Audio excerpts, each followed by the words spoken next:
Well, Homelander's America is a nightmare. We say goodbye to a hero, and Soldier Boy rises from the dead. Ladies and gentlemen, we are talking about the boys who are finally back with their 5th and final season, and today we're breaking down episodes 1 and 2. In this video, we'll be discussing all the details from Gen V's connection to all the major moments from both episodes. Now, before we begin, make sure to like, comment, and subscribe for all things The Boys, as I'll be covering each episode all season long. Man, we got a lot to discuss about these 2 episodes, so let's break it all down. Full spoilers ahead. We kick off this new and final season at a VOT International annual shareholder meeting where the crowd is beyond excited to see their fearless leader and their hero to them, Homelander. Homelander strides onto the stage, all smiles, all charm, promising to make America a safer and God-fearing nation again. Sounds a bit familiar, doesn't it? But backstage, we find Annie is undercover dressed as a firecracker dancer, and she's here to infiltrate the control room. She's preparing to expose Homelander, but Black Noir sees her, killing one of the guys helping her. Now, a fight ensues between the 2 supes, and as that's happening, the one remaining ally uploads the evidence. Now, Annie takes some serious hits, but manages to knock out Noir, and the mission is accomplished. The video plays, and it's the infamous Flight 37, which is, in my opinion, still top 5 most shocking moments of the show. The truth is now right out there on the big screen for the shareholders and the world to see, as they all immediately pull out their phones recording the video. Now, obviously, Homelander is shocked as we see his eyes glow red, ready to go full psycho mode like we've seen him imagine in the past. But Sister Sage is on stage with him and reminds him to keep it together, and it is time to put on this full-blown line to the world about what they just witnessed. A cut to seeing Sage is already on every single social media platform with the hashtags trending, hashtag deepfake, hashtag truth. Now, they're claiming that the video the public saw was AI generated, created by Starlight, which we know is a flat out lie, as we already see that some people have made this into a trending dance video on TikTok. Now, of course, the government is backing up VOT's claim and their narrative that they're setting forward, as we see a press conference taking place where they blame the terrorist Starlight with the newly appointed super-powered mind-reading vice president of the United States in Ashley Barrett, who reaffirms that this was all a deepfake video.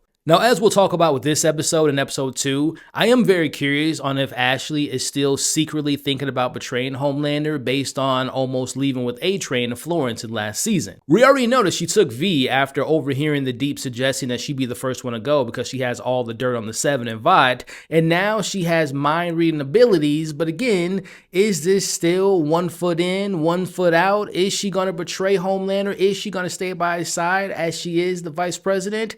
Can't wait to find out. What about your so-called freedom camps, the Starlighter dissidents? More clickbait. I mean, who doesn't love freedom and camp? Now, back at VOT, we see Sister Sage lets Homelander know that they were preparing for that video to hit the web one day, and in preparation, they've already saturated the public with so much misinformation that people literally can't tell what's real, what's fake. Again, this show is definitely touching on things that we face with every day with AI and all the different misinformation that's out there, but they can't tell what's real, and she lets him know that it's back to business as usual with the shareholders. Now, despite the good news, Homelander's still feeling the heat. He goes on to say that he's hearing people saying that he may have done something to Ryan, who, by the way, he doesn't even consider his son anymore, as the story goes to the public that Ryan's off at a boarding school, which to me sounds like they probably have Ryan somewhere kept captive against his own will. Now, as a fan of Gen V, I'm glad they addressed what happened in the latest season, as Homelander brings up in this conversation that Thomas Godokin broke up with Sister Sage. Now, if you all have seen the trailer for this season, we saw Marie in the trailer, and we know she's going to play a part in the season in some capacity, so I'm really excited to see other ties into the Gen V world, because it is a very important aspect of this overall story, so I am excited to see what they do with Gen V moving forward. Now, again, despite the numbers holding steady, Homelander is still embarrassed by what happened and feels that Starlight still has loyal followers who have repeatedly kept posting memes about him, as he suggests that that should be a crime. Sage now granted to speak openly, as she tells him that no matter how much power he has, he'll never be happy. But Homelander knows what will make him happy, and that is a public execution of Huey, Frenchie, MM, all to bait Annie and Butcher out, and those being the 2 people he desperately wants to be dead and gone once and for all. Now, as we talked about with Ashley, I am also curious about what Sister Sage is going to do in this season. I'm very curious to know if she's going to turn on Homelander this season because, again, based on the last season of this show, but also her appearance in Gen V Season 2, it sounded like her and her secret lover at the time, Thomas Godolkin, were planning to take over and to get rid of Homelander in the process. So we'll just have to wait to see if her plans this season involves her having ideas to maybe making it look like Homelander's on top for a little bit, but secretly tearing him down from the inside. So, again, whether it's Ashley or Sister Sage, those two characters, I'm really interested to see if they're going to stay on Homelander's side or if they're going to inevitably turn their back on him. Now cut to Freedom Camp 47, where Huey, Frenchie, and MM are prisoners, forced into Homelander sweatshirts and American flag pants. Frenchie almost gets shanked before Huey jumps in to save him, which, by the way, it's mentioned a few times in this episode that it's been a year since the events of Season 4. Now we see MM is rigging a fight he's in as he gets the nod from Frenchie to win, but really MM's main focus in this episode is Love Sausage, who's outside beating a man with, well, you know, his love sausage. Now, we'll see MM get his revenge a little bit later in this episode when we get to that point, but meanwhile, in London, we see Butcher visits his abusive, cancer-ridden father. His mom's passed at this point, and there's absolutely no love lost between these two men. Now, Butcher is here to say goodbye to his father, and he wants to hear him scream, as we don't see it, but we can hear the deadly tendrils coming from his chest and presumably killing his abusive father. Now, this scene to me just continues a thread from last season, which is to position Butcher as one of the main villains, which leads me to believe that the boys will have to deal with him at some point this season. Now, the misinformation machine keeps going as Firecracker, who is no longer providing milk to Homelander due to her pills killing her, as she's live with him on Truth Bomb spewing more anti-Starlight propaganda. Now, they're not only blaming Annie for the fake AI Flight 37 video, but they're now also saying that she was a part of Thomas Godolkin's return video, and even the Gen V finale's death is all being blamed on her. Again, at this point, it's all propaganda, and it is a full-blown smear campaign to take down this terrorist known as Starlight. Actually believe that. I mean, how stupid does she think we all are? Oh, God, sloppy word. If we freeze it here. Yeah. I mean, last I checked, I do not have 7 fingers on one hand. Isn't that what they refer to as the uncanny valley? Yes, it is. Now we cut to the Philippines, where our favorite silent assassin has been exiled because Vought was apparently tired of her ripping off guards' faces. But her silent existence gets a shakeup when Butcher shows up, and he's here to recruit her for a rescue mission for Huey, MM, and of course the love of her life, Frenchie. Meanwhile, back at the prison camp, Huey is trying to keep hope alive for his new friend. Now, it's in this moment that we get to see how they keep the prisoners from escaping, and that's by using Cindy, as she makes a gruesome example of an escapee by exploding his entire body. Now, Cindy has, of course, been a part of this series since Season 2, but we really haven't seen a ton of her. She only popped up in the final moments of last season's finale and obviously in this episode. So I am curious to know, is she just going to be a straight-up villain? Will she be used more? Will we learn more about her? Because, of course, she has somewhat similar skills, or I should say abilities, as Marie and Victoria. So again, will she be a good guy? Will she be a bad guy? That is something I'm excited to see as well. Now, later in the episode, Homelander shows up in the camp in the middle of the day, and not just to mock Huey notes about Annie, but he also murders all his bunkmates. Homelander tells Huey that he just can't understand why people love him, like Victoria and Annie and Butcher, and why would they risk their lives to saving him, but Huey stands his ground, telling Homelander is because he would do the same. Which, one of the big things about this episode and episode 2 is Homelander has no one to trust, so I think deep down he's actually probably jealous of Huey because he has people that actually care about him. Now cut to what has to be the most unhinged podcast in the world, that is the Deep and Black Noir still talking trash and spreading more propaganda and lies about Starlight. Preach!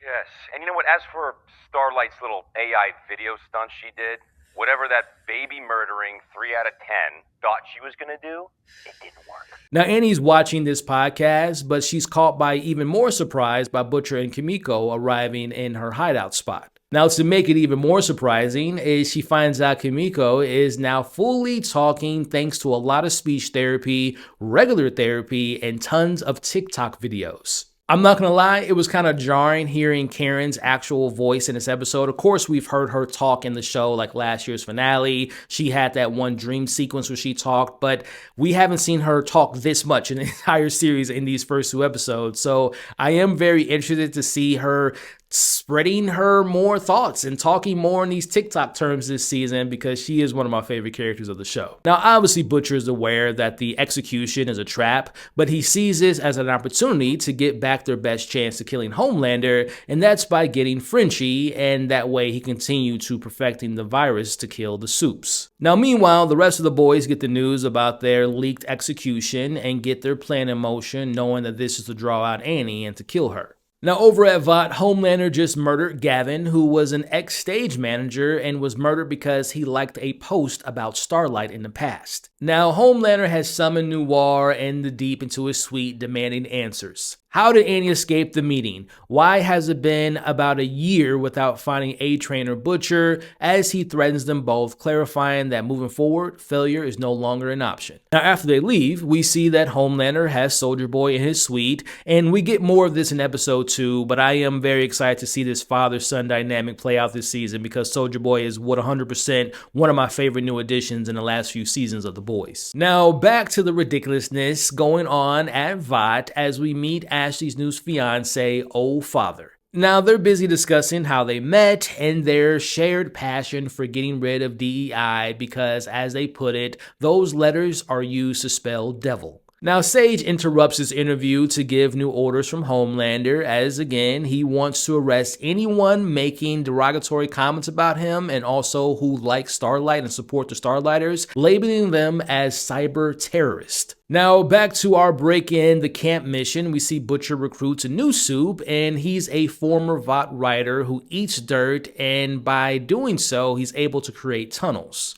Now, Annie's making her own recruitment, and that's calling A-Train. As we see, they're still close, and we get yet another Genevieve reference to Marie and the others who were involved in a raid in Pittsburgh and doing their best and trying to win as many victories as they can. Now, again, Annie brought A-Train here to try to recruit him in their mission to break out the rest of the boys, but he's not willing to help because he knows, number one, Homelander will be there, but also he has a family to look after. Now, he ultimately leaves, and him being afraid of Homelander will come back into play later on at the end of this episode. Now, cuts to France, where A-Train has hidden his family, and he's talking to his brother Nathan and trying to figure out if he's doing the right thing by having his family always on a run, and he feels bad that he has to constantly keep moving them, but his older brother lets him know that he's proud of him, and he's actually becoming a hero that he never thought he could because he's making sure that his family's protected. Now, this conversation is cut short as they notice a disturbance near the water, and it's the Deep. Now, A-Train already got his family to safety before the Deep can touch the land, as A-Train doesn't flinch in his conversation, calling the Deep out for being a coward, for only being there because he's terrified of Homelander. A-Train predicts that the Deep's future will be very similar to what happened to the original Black Noir, and that he's going to get tired of the Deep one day and kill him, which I do see that happening at some point this season, as the Deep tells him that he will eventually find his family to appease his boss, Homelander. Now, we don't get much of the Deep in the first 2 episodes, but I am, again, very curious, very similar to Ashley and Sage. What will the Deep do this season? Will he just ride or die with his boss and die with Homelander? Or, again, will he join the good side, taking him down? I would love to see the Deep in action this season. I would love to see him maybe doing something to Homelander, but I just think he's too much of a coward to do so, but we'll have to find out. Now, back to the rescue mission to capture the boys begins as we get the classic boys insanity. We finally get to see, I guess you can call him Dirt Man, in action as he eats the dirt, and of course it comes out of his other side. It's disgusting, it's hilarious, but literally their plan goes to shit as Homelander has Huey, MM, and Frenchie tied up awaiting the boys. You never told me that this one's nickname is Mother's Milk. Homelander lasers Kimiko in half, and she'll heal, of course, as Homelander seems so fascinated by Butcher's new mutation. He actually admits he loves Butcher's devotion to killing him, calling him the only person that's ever truly challenged him. But as always, the boys have a plan as Annie takes center stage. She unleashes an explosive light show that temporarily blinds everyone, including Homelander, giving the boys a window to escape. Now, during the chaos, MM gets his revenge by finally killing Love Sausage with his own love sausage. While Cindy and Butcher go head to head, Annie sticks with the plan by flying Frenchie and Kimiko to safety. But Huey is left behind, leaving Homelander to recover, and he saves Cindy and lasers at Butcher, who manages to escape. Now outside, Homelander kills Huey's prison friend and is about to kill Huey, but A-Train arrives just in time, and he does his best Quicksilver impression from the X-Men movies as he saves Huey with his super speed. Correct me if I'm wrong, but I don't know if we've ever seen A-Train move this fast before where people are like frozen in time again. We know the boys like the parody thing, so I think this was their, let's kind of do a Flash meets Quicksilver moment. Again, this is his big hero moment, which we'll talk about here in a second. Now, the rest of the boys are saved, but Huey is pissed that Annie initially left him to save Frenchie, which is addressed in episode 2. Now, as this premiere episode comes to an end, we get this massive callback to the first episode of this very series. Homelander chases after A-Train, and A-Train almost runs through a woman in the streets, but he avoids her. So let's talk about that. So not only did A-Train just save Huey for like the third time that I can remember, which is obviously huge considering their long history, but even more important is this great callback because he doesn't run through the woman like he did with Huey's girlfriend in episode 1 of season 1, and we remember what happened with Robin. But unfortunately, that split-second hero move causes him to lose balance and stumble into the woods as Homelander finds him. Now, A-Train isn't afraid anymore as he laughs in the face of the man he feared for all these years, telling Homelander he's nothing without the suit. Now, obviously, we saw Homelander taking a beating. His ego was beat up this whole episode, and he has been completely shattered by all the stuff going on as we watch Homelander literally snaps. He grabs A-Train's neck and he snaps it, killing him. A-Train started the series as a murderer, as a villain, but as we went along through the show, he eventually became a hero and he saved lives in the process. What a way to start this final season by killing A-Train, R.I.P. Now that brings us to episode 2, and as we open this second episode, we're at A-Train's funeral. The remaining members of the Seven are there, sitting alongside the very man who killed him. Now, Old Father shares some words for A-Train, but immediately goes into a Vought manipulation mode and says that it was Starlight who killed him. He goes on a little bit of a rant talking about how devilish the Starlighters are. No, that ain't no figure of speech, right? It ain't no metaphors in this house. Starlight and her minions are literally possessed by demons. They spew and vomit. They're eating babies. They're turning little boys into little girls with garden shears. Lord have mercy. Now, during this, Homelander seems to have had some come to Jesus moment from Old Father's sermon as his abilities are spreading the word of God, and it seems to have struck a chord in Homelander. After the service, Homelander talks to A-Train's casket, calling him a brother and recalling a story of betrayal that dates back to season 1. He admits that he counted on A-Train and he actually loved him in his own twisted way. Homelander says to himself that the strongest men are always the most alone, which sparks an idea for him to wake up the one man who might be just as strong as he is, but more importantly, a man he can literally relate to the most, and that is his father, Soulja Boy. Now later that night, we watch as Homelander decides to wake up his dad. Next morning, Soulja Boy awakes and Homelander is very nice to him because I think deep down we know that he's afraid of his father, but he asks for him to work with him, not for him, as he needs him to track down Butcher and to bring him in. Now in return, Homelander promises to rehabilitate his career because he has the public in his hands. Now, Soulja Boy isn't convinced that if he finds Butcher that Homelander won't just kill him after the fact, especially considering the last time they saw each other, they were trying to kill each other, but Homelander assures him that if he brings in Butcher, all is forgiven as he hands him back his shield. Meanwhile, we see the boys have moved their HQ to an abandoned school in Pittsburgh. Now, Butcher has been working with Samir on the soup-killing virus despite cutting off his leg last season.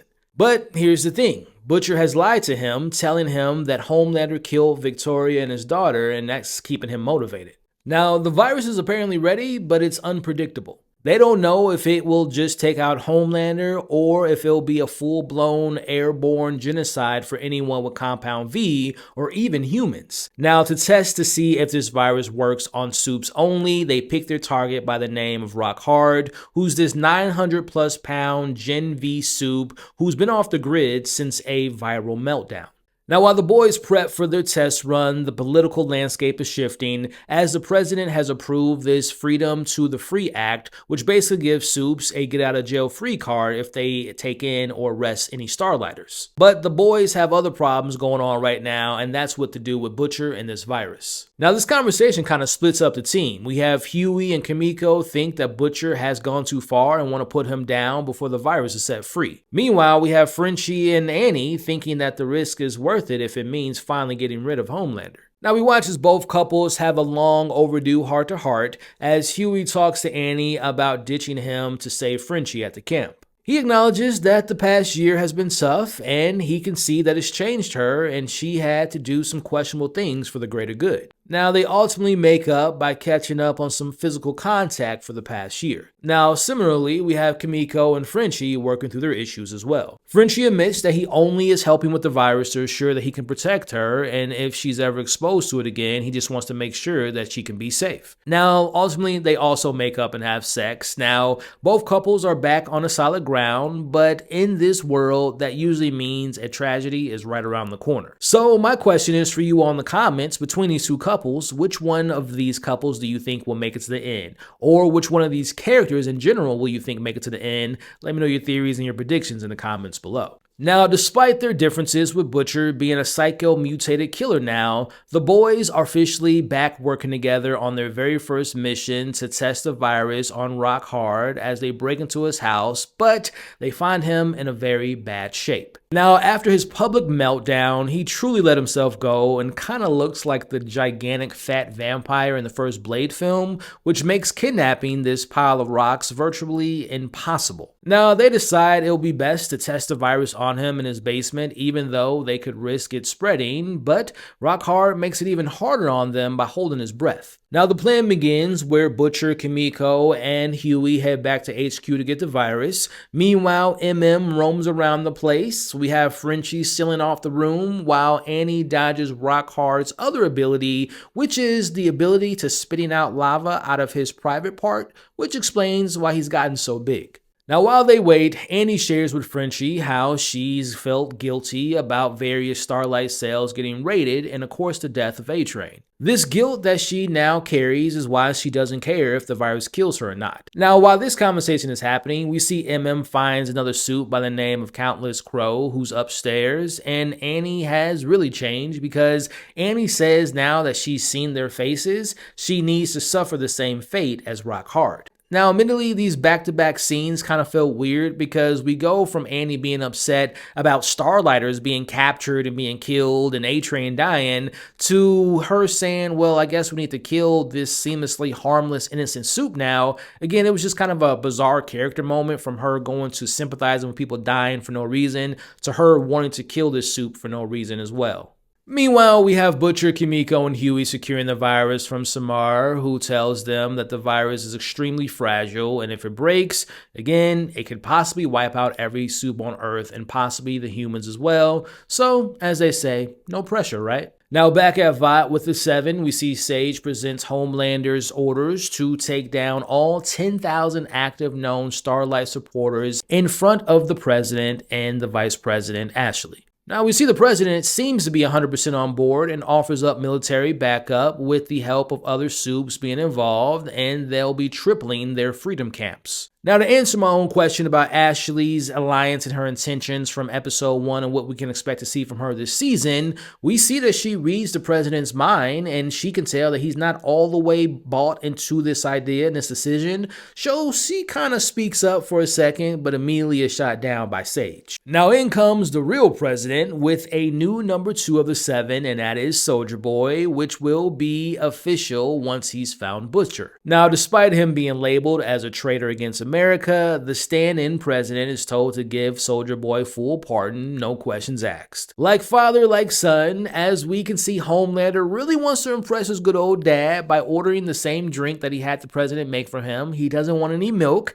as he shows him who is in control of the president. Now, to show just how much Homelander wants to be loved by his dad, we see this scene where Sage confronts him later in the episode about why he woke up Soulja Boy, and it having to do with it being a tactical decision versus it being him wanting to be loved and to be cared for by his dad, which we all know that's the latter. He wants to be loved by his father. That's one of the reasons he woke him up, because we know that Homelander only wants to be loved even though he's a psychotic individual. Now, speaking of Soulja Boy, as the others are headed back with the virus, Soulja Boy stops them and they almost drop the virus, but they don't, as Butcher comes up with a new plan, and instead of testing the virus on the others, why not test it on maybe one of the most powerful soups to ever exist in Soulja Boy? Now, this being the big action sequence in this episode, as we have this brief standoff with Butcher and Soulja Boy, as Butcher taunts him, calling out Homelander's manipulation before dropping a car on him and escaping. Now, the rest of the boys have their own problems to deal with, as Soulja Boy sends the other two members of the Gen Z soup team. One goes by the name of She-Lion and the other one goes by the name of Jet, as they're tasked with stopping Huey and Kimiko. Now, Kimiko battles She-Lion and Huey gets dropped mid-air by Jet, only to be saved by Annie. Now, inside the mansion, Soulja Boy chases Huey and takes the vow, but it's too late. Now, you notice who's in the room. We have the soups they want to test on and the humans, because again, we don't know Kimiko and obviously Butcher don't want to die in the process, as well as Annie, as we see Frenchie exposing the virus on Rockhard and Jet, who begin bleeding out black blood out of their eyes and mouths, and Soulja Boy starts to feel the same symptoms, and we're led to believe that he died. Now, of course, we remember in the first season of Gen V, we saw the virus being exposed to soups, but we never saw it being exposed to multiple soups at one time, so we get to see this virus in full effect.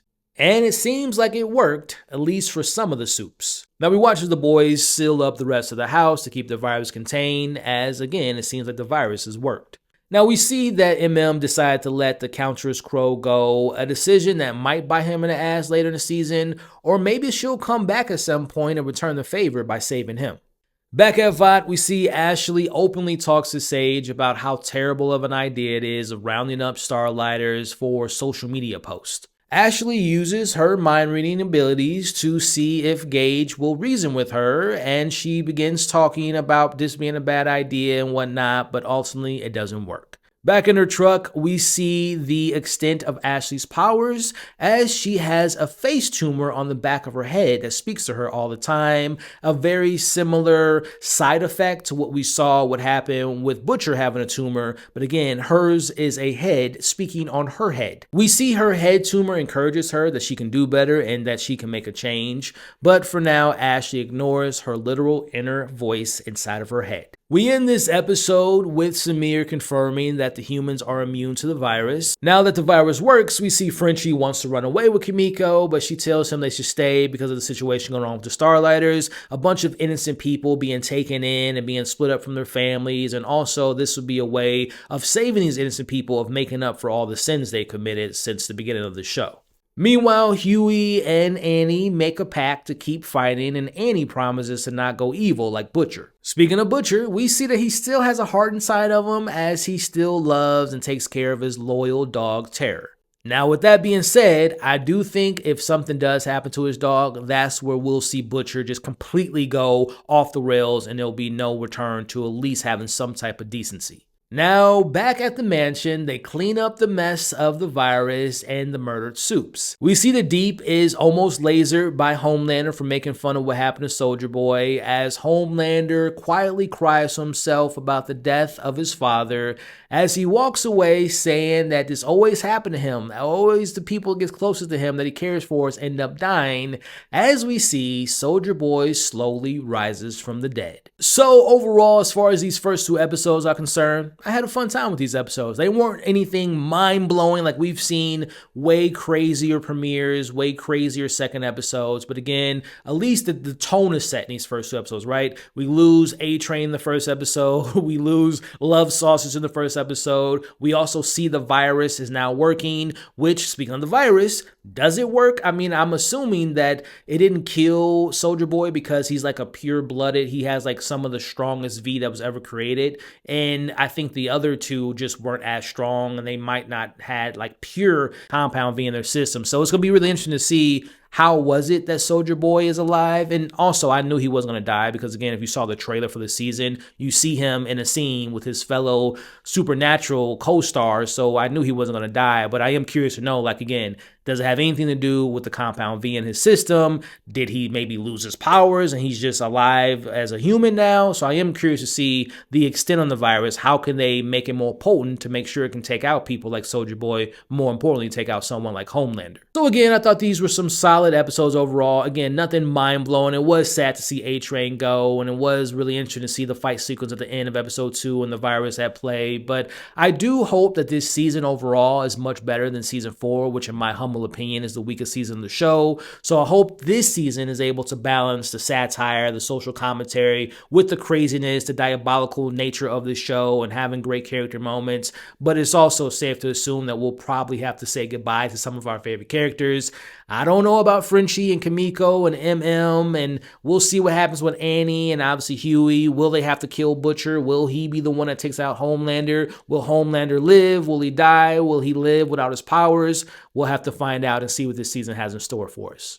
With all that said and done, thank you all for making it to the end of my breakdown of The Boys Season 5, Episodes 1 and 2. If you all are watching this on YouTube, I appreciate you all. We're so close to 100,000 subscribers, so I would really appreciate it if you all can like this video, hype up this video, leave your thoughts about these first 2 episodes, your thoughts, your theories, what worked, what didn't work, what were some of your favorite moments of these first 2 episodes in the comments below. And also consider subscribing to the channel where, again, we're trying to hit that next milestone of 100,000 subscribers, but we're also going to be covering this show every single week, so subscribe to the channel today.